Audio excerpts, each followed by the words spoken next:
Cinema industry అంటేనే ఓ మాయా జగత్తు. Single నైట్లో స్టార్స్ అయిపోవచ్చు, సింగిల్ డేలో రోడ్డుపైకి వచ్చేయచ్చు. ఒక్క సినిమా హిట్ అయితే చాలు, ఆ తర్వాత లైఫే మారిపోతుంది. అప్పటిదాకా ఉండే సర్కిల్ మారిపోతుంది, లైఫ్ స్టైల్ పూర్తిగా డిఫరెంట్ అయిపోతుంది. ఈడియట్ సినిమా తర్వాత దర్శకుడు పూరి జగన్నాథ్ను కూడా ఇండస్ట్రీ ది డైరెక్టర్ అనేసింది.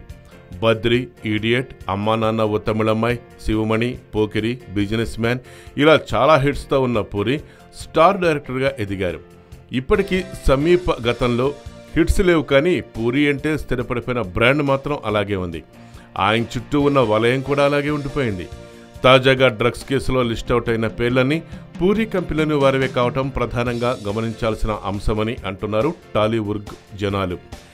డ్రగ్స్ కేసులో చార్మి పేరు బయటకు రాగానే అయ్యో ఈ పిల్లకి ఏమైంది అని అనుకొని వారండరు. ఏమీ కాలేదు, చేతుల్లో సినిమాలు లేవు అంతే. 13 ఏళ్లకే సినిమా ఇండస్ట్రీలోకి వచ్చిన చార్మి చార్మింగ్ లుక్స్, అదిరిపోయే స్క్రీన్ ప్రజెంటేషన్స్తో పాటు మంచి నటిగాను సొంత గుర్తింపు తెచ్చుకుంది. ఒకప్పుడు బిజీ స్టార్ సినిమాలకు తోడు షాప్స్ ఓపెనింగ్, మూవీ ఈవెంట్స్లోనూ బిజీగా ఉండే హీరోయిన్ ఆమె. కథానాయక ప్రాధాన్యత ఉన్న మంత్ర అనుకోకుండా ఒకరోజు లాంటి సినిమాలతో ప్రతిభ చాటుకుంది.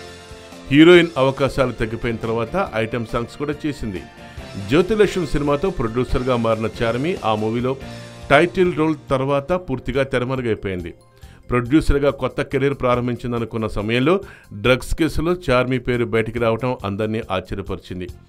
పూరిని టార్గెట్ చేయడానికి గల కారణాలేంటి?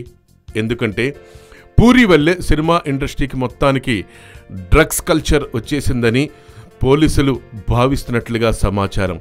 ఒక్క పూరిని గనక సెటరేట్ చేస్తే టాలీవుడ్ అయినా కొంతవరకు బాగుపడుతుంది అని పోలీసులు అంటున్నారు. కేవలం పూరి జగన్నాథ్ వల్లే సినిమా ఫీల్డ్లో బాగా డ్రగ్స్ అందుబాటులోకి వచ్చే విధంగా తయారైపోయిందని, అలాంటి పూరి మీద యాక్షన్ తీసుకుంటే మొత్తం వ్యవస్థ కుదుట పడుతుందని పోలీసులు అనుకుంటున్నారట. మరి ఈ కేసు ఎటు మలుపు తిరుగుతుందో, ఇంకా ఎవరెవరిని అరెస్ట్ చేస్తారో, ఇంతటితో ఆపేస్తారో తెలియాలంటే కొద్ది రోజులు వేచి చూడాల్సిందే.